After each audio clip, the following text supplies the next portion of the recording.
Hello everyone and welcome to my channel being doctor. तो आज है कोऑर्डिनेशन कंपाउंड्स का पार्ट 2। और पहले पार्ट का वीडियो अगर आपने नहीं देखा है तो प्लीज़ जाके देख लो। उसमें जो है वो 3D सीरीज़ के ऑर्डर के बारे में मैंने बताया है और किस तरीके से जब कंपाउंड्स दिए जाएंगे तो उसके क्वेश्चंस को किस तरीके से, मतलब कि जो बेसिक नॉलेज है कि हाँ क्या होगा उसका नंबर, कितने उसमें अनपेयर्ड इलेक्ट्रॉन होंगे, वो सब मैंने बताया है। तो प्लीज़ अगर पार्ट 2 देख रहे हो तो उसके पहले पार्ट 1 ज़रूर से देख लो, ताकि तुम्हारा जो वो नॉलेज है वो और अच्छे से ये पार्ट 2 समझ में आए। फिर भी देख लेना। और मैंने बताया था जैसे कि जिंक जो है वो ट्रांजिशन एलिमेंट नहीं होता है, क्योंकि उसमें जो है वो कोई भी अनपेयर्ड इलेक्ट्रॉन नहीं होता है, और क्योंकि उसके सारे जो है वो ऑर्बिटल्स, डी ऑर्बिटल्स जो होती है वो फुलफिल्ड होती है। ठीक है, ये था ओवरव्यू। और बाकी देखने के लिए बताया था मैंने, +2 है तो जो है वो क्या होता है, और माइनस चार्ज है तो क्या होता है, कितना इलेक्ट्रॉन लॉस होगा, जा करके देख लेना। तो चलो अब जो है वो कोऑर्डिनेशन कंपाउंड्स का जो है वो पार्ट 2 वीडियो स्टार्ट करते हैं। How to find inner orbital and outer orbital complex. तो सबसे पहले लाइगेंड से शुरू करते हैं, उसका डेफिनेशन क्या है। आयंस और molecules bond to the central metal atom in coordination entity. They can be simple ions, small molecules, large molecules or even macromolecules, that is protein. ये है हमारे hidden NCERT लाइन। इस तरीके के क्वेश्चन आ भी सकते हैं कि लाइगेंड्स क्या है स्टेटमेंट के बेस में, प्रोटीन्स, मैक्रोमोलिक्यूल्स, इवन प्रोटीन्स, ये लिखा हुआ है, जाकर के अच्छे से देख लेना। Coordination compounds chapter number 9 class 12 में लिखा हुआ है। Even macromolecule that is protein. तो ये थोड़ा सा मार कर लेना। लाइगेंड्स में हमें पता तो है सिंपल आयन, स्मॉल मॉलिक्यूल्स और लार्ज मॉलिक्यूल्स होते हैं, लेकिन मैक्रोमोलिक्यूल्स लाइक प्रोटीन भी लाइगेंड्स में काउंट होते हैं। ये थोड़ा सा हिडन एनसीईआरटी लाइन है। अगर इस तरीके की चीज़ और भी जानना है बायो में और केमिस्ट्री में तो मुझे कमेंट सेक्शन में ज़रूर से बताना। मैं बहुत सारी मेरे पास हिडन एनसीईआरटी लाइन्स है जो कि नहीं दिखती हैं, लेकिन ध्यान से पढ़ने पे, डीपली पढ़ने पे, बार बार पढ़ने पे क्लियरली वो हमें दिखने लग जाती है। अगर चाहिए तो मुझे ज़रूर से कमेंट सेक्शन में बताना, मैं उसकी एक वीडियो चैप्टर वाइज बना दूँगी इन डिटेल। ठीक है, तो चलो अब आगे बढ़ते हैं। लाइगेंड जो होते हैं वो हमारे दो तरीके के होते हैं, एक स्ट्रॉन्ग फील्ड लाइगेंड, एक weak field ligand. Weak field ligand में बस एक चीज़ याद रखना है, वाटर और हैलोजन। वाटर और हैलोजन जो है वो जहाँ होंगे वो वीक फील्ड लाइगेंड होंगे, और स्ट्रॉन्ग फील्ड लाइगेंड में हमारे होंगे कार्बन, नाइट्रोजन, ऑक्सीजन। बार बार बोलते रहोगे तो ये याद हो जाएगा, और प्रैक्टिस भी करोगे ना तो क्वेश्चन सॉल्व करते करते ये याद हो जाएगा कि वीक फील्ड लाइगेंड में हमारे वाटर और हैलोजन्स आएंगे, और स्ट्रॉन्ग फील्ड लाइगेंड में हमारे कार्बन, नाइट्रोजन, ऑक्सीजन। किसी भी मेटल के साथ बॉन्ड हो, कार्बन, नाइट्रोजन, ऑक्सीजन, वो हमारे जो है वो स्ट्रॉन्ग फील्ड में आएंगे, और वीक फील्ड में वाटर और हैलोजन्स। तो ये एक कोऑर्डिनेशन कंपाउंड है, एंटिटी। ये हमें पता है स्मॉल ब्रैकेट के बाहर, यानी कि फ्लोरीन के बाहर जो 6 है वो एक हमारा कोऑर्डिनेशन नंबर है, और कोऑर्डिनेशन एंटिटी पे चार्ज हमारी जो है वो नेगेटिव चार्ज है, that is the minus charge. और कोबाल्ट जो है ये हमारा सेंट्रल मेटल एटम है। तो फ्लोरीन क्या है, फ्लोरीन हमारे एक हैलोजन है, यानी कि वीक फील्ड लाइगेंड है। पहले तो ये पता कर लेना है कि लाइगेंड जो है वो हमारा क्या, कौन से कैटेगरी में आता है, स्ट्रॉन्ग फील्ड लाइगेंड में आता है कि वीक फील्ड लाइगेंड में आता है। हमने ये पता कर लिया वीक फील्ड लाइगेंड में आता है। तो अब हमें पहले जो है वो कोऑर्डिनेशन नंबर पता करना है, सॉरी ऑक्सीडेशन नंबर पता करना है। ऑक्सीडेशन नंबर पता करने के लिए एक सिंपल सा फॉर्मूला है, चार्ज माइनस कोऑर्डिनेशन नंबर। तो charge on the entity minus the coordination number, जो कि लाइगेंड के स्मॉल ब्रैकेट के लाइगेंड के बाहर जो नंबर होगा, चाहे 6 हो, 4 हो, 5 हो, वो हमारा कोऑर्डिनेशन नंबर होगा। और चार्ज जो कि कोऑर्डिनेशन एंटिटी पे अगर माइनस चार्ज है तो माइनस, प्लस चार्ज है तो प्लस। तो चार्ज जो है वो -3, देन माइनस। हैलोजन का साइन हमें पता है कि वो उसके पास जो है तो वो नेगेटिव ऑक्सीडेशन स्टेट होती है, -1, -1 इंटू 6 तो हो गया हमारी 6 फ्लोरीन है तो -6। तो इन टोटल हमारी जो ऑक्सीडेशन नंबर आई वो आई हमारी +3। तो कोबाल्ट का मैंने प्रीवियस वीडियो में बताया था कि +2 होगा तो क्या होगा, तो उसी बेसिस पे +3 होंगे। तो उसमें जो है वो 3 इलेक्ट्रॉन जो होंगे वो मिसिंग होंगे, 2 s ऑर्बिटल के और 1 d ऑर्बिटल का। तो ये इसमें जो है वो एक इन टोटल जो d ऑर्बिटल में इसके एक्साइटेड स्टेट में हमारी 6 इलेक्ट्रॉन होंगे, जिसमें से एक जो है वो पेयर्ड होंगे और 4 इलेक्ट्रॉन्स जो है वो हमारी अनपेयर्ड होगी। तो 4 इलेक्ट्रॉन्स अनपेयर्ड। और वीक फील्ड लाइगेंड का मतलब होता है कि उसके पास इतनी एनर्जी नहीं है कि वो पेयरिंग अफोर्ड कर सके।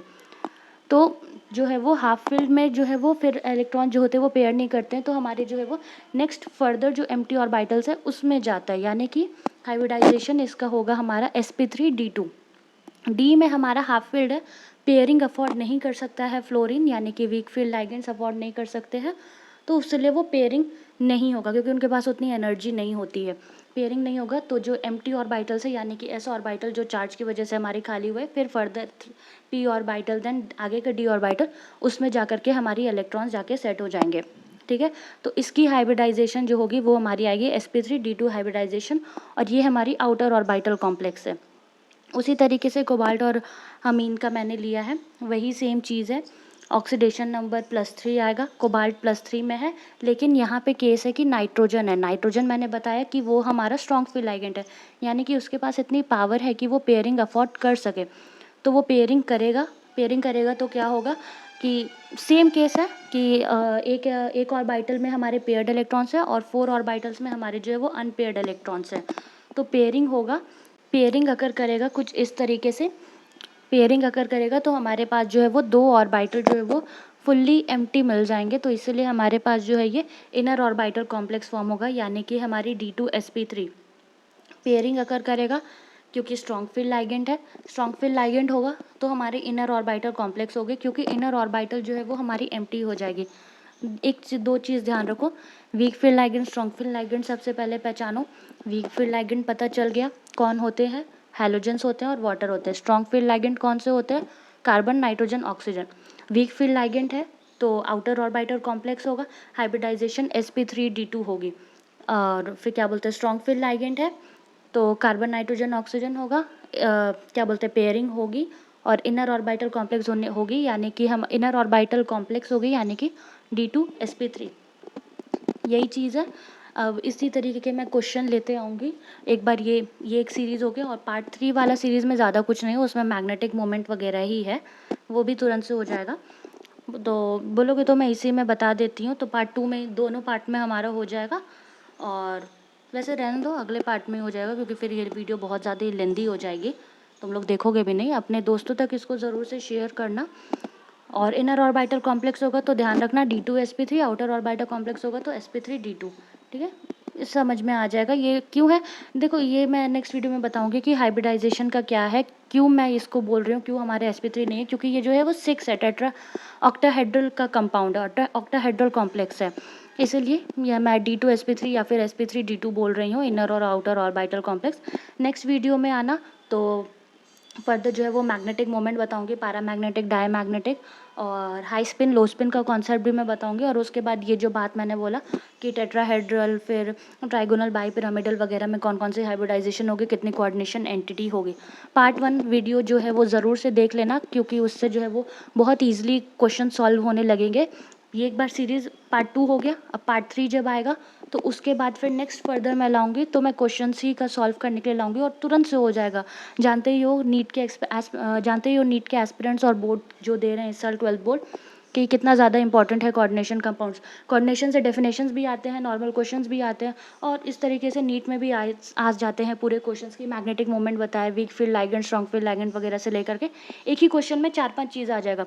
तो अगर तुम्हारे हाथ में है कि तुम इसको अच्छे से प्रैक्टिस करके, जब तुम्हें पता है कि ये बहुत ज़्यादा इंपॉर्टेंट है, तो क्यों ना इस पर ज़्यादा ध्यान दिया जाए और अपना मार्क्स जो है वो सिक्योर किया जाए। 8 मार्क्स या फिर 12 मार्क्स अच्छे से सिक्योर करो केमिस्ट्री में, क्योंकि कहीं से भी कुछ भी आ सकता है, किसी भी चीज़ को हल्का नहीं लेना है। देन फर्दर इसके क्वेश्चंस मैं करवाऊंगी प्रैक्टिस, क्वेश्चंस उसके बाद हो जाएंगे, तो देन नॉमेनक्लेचर वगैरह का भी मैं डिटेल दूंगी कि उसको किस तरीके से करना है। इस तरीके के वीडियोस अच्छे लग रहे हो तो मुझे ज़रूर से कमेंट सेक्शन में बताना कि आगे मैं कौन सा कॉन्सेप्ट को समझाऊं। और कम्युनिटी पेज पे मेरे डेली क्वेश्चंस डल रहे हैं, उसको ज़रूर से सॉल्व करो और अपने फ्रेंड्स तक भी शेयर करो।